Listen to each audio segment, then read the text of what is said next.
Come on, little Orby.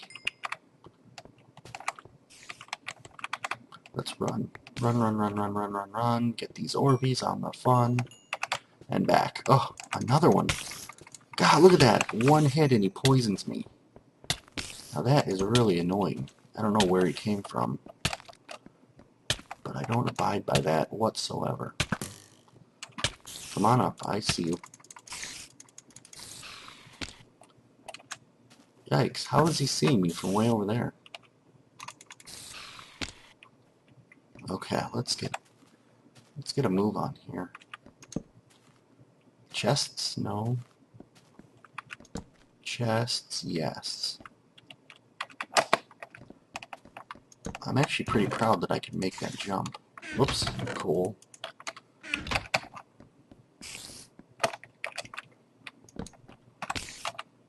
Okay, I thought I just saw. Yep. Come on up. Or don't. That's fine with me as well. Whoa. There must be something interesting in here, right? There's quite a bit of stuff spawning. And you up there, stop moving. Let's do this. And this. And that. And that. And check behind me. And that. Excellent. It's like a dance. I enjoy combat dances. There's a really good book series that I read when I was a kid. I think it holds up as an adult as well. And it's the Paratwa Saga by Christopher Hintz, H-I-N-Z. Paratwa is P-A-R-A-T-W-A. And basically, it's I hate to say a space epic, but it's a sci-fi series that the main character is trained for combat and basically has this, kind of sees it as a dance or like the rhythms of combat, and it's just really, I think it's really good. When I was growing up, I wasn't that big into sports at first when I was a kid, and I eventually, after reading this book, I sort of, whoops, I definitely don't think I needed that many torches, but that's alright, and I have no dogs, so I would rather have the sticks at the moment. I was kind of learning how to be athletic. Don't knock me down, whatever you do. Dang it. I was learning how to be athletic, and so this book actually, in hearing how the main character fought and trained and practiced, was very, not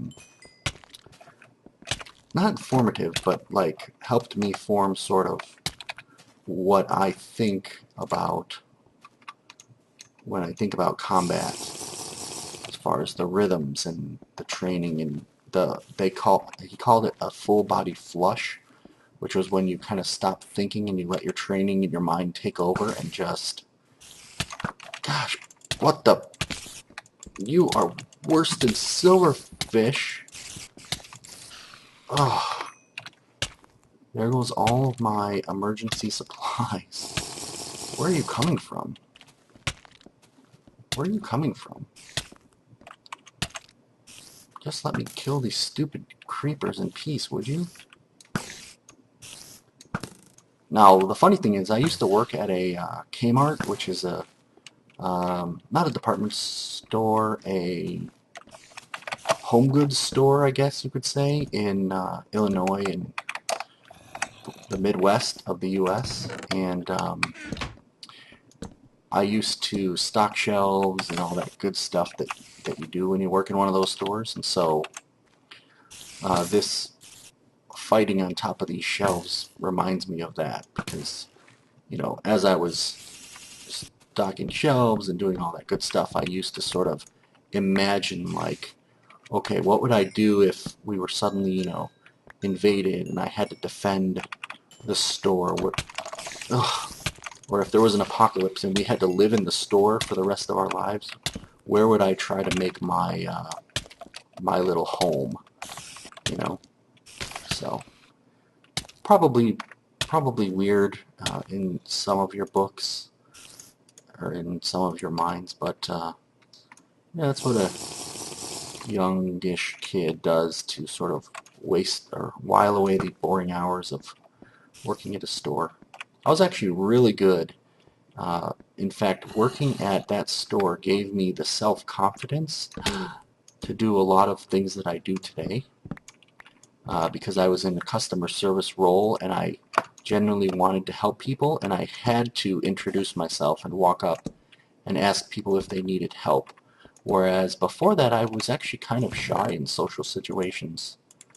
Um, so I owe a lot of my current sort of, I wouldn't say extroverted, but personality or ability to deal with extroverts, whatever, to working in retail. Retail store, that's the word I was looking for.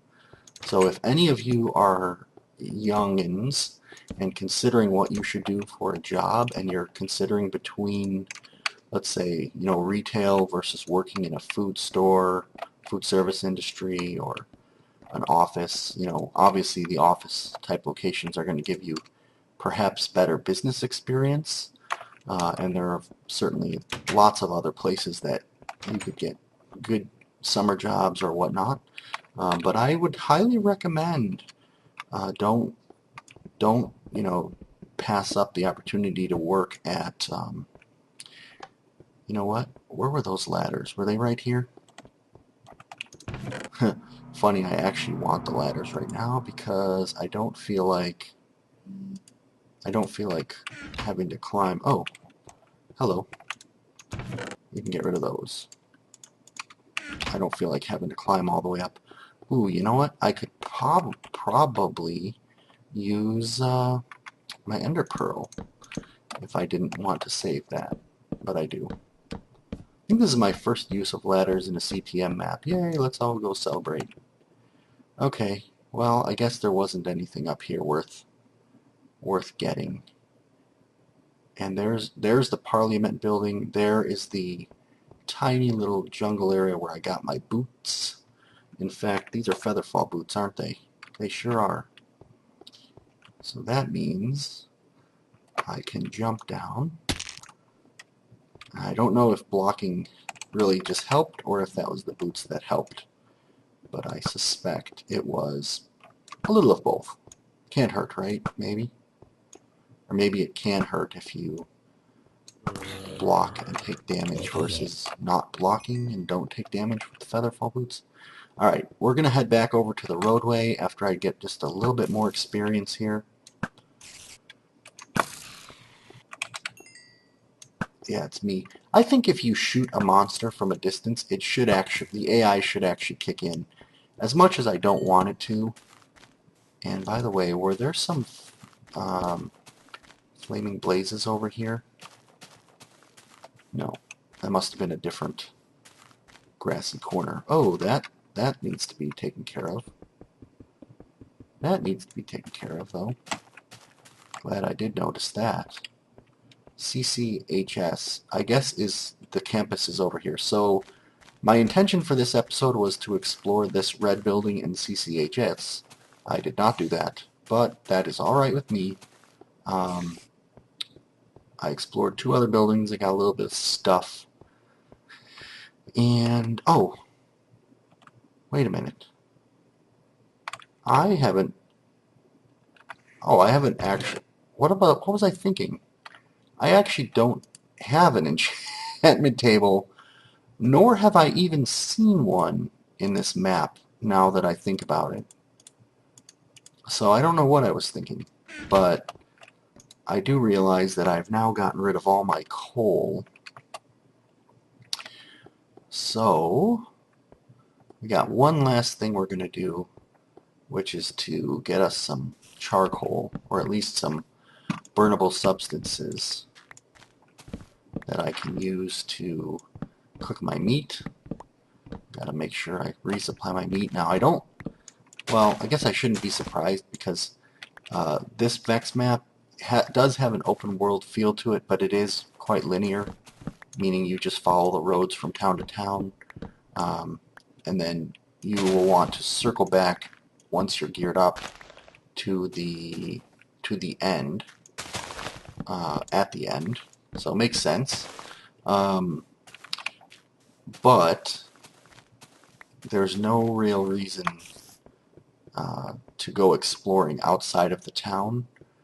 You know, pretty much anything that you see from the town looking out to the distance is, you know, if there is anything useful, you'll see it from there. So, all right, what do we have here? We've got watermelon, which doesn't need to be cooked. These don't need to be cooked. So it's just these two items, right? I don't really need that right now. And I'm actually, you know what? No, I am gonna take all this stuff with, because I guess I won't take the gunpowder with. Now the other question is, had I seen any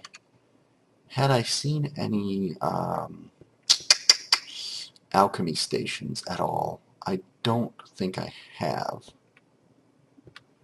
Oh, that's right, this rail line. I hope I saved some mine carts. Oh, good. Because, yeah, the rail line goes to the third and final city.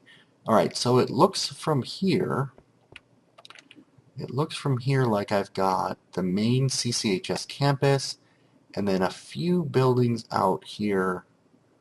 I don't see any wolves. I saw a sheep. I see some spiders. I'll go down there and check for apples in a minute. See if any apples have fallen from trees. But other than that, I think this area is cleared now. Also, I've gotten 3 colored wool. I've got the white from the first town, the yellow and the pink from the second town. So I'm actually hoping to get 3 wool from the high school. I'm pretty sure those buildings back there are going to be empty, but I'm going to check them anyway. But 3 wool sounds... Actually, that sounds like too much from one high school. I guess we'll find out. And there is an alarm, which means that's going to be it for this recording session. I think this ended up being 2 episodes, but I will find out when I edit it, and I will see you all shortly.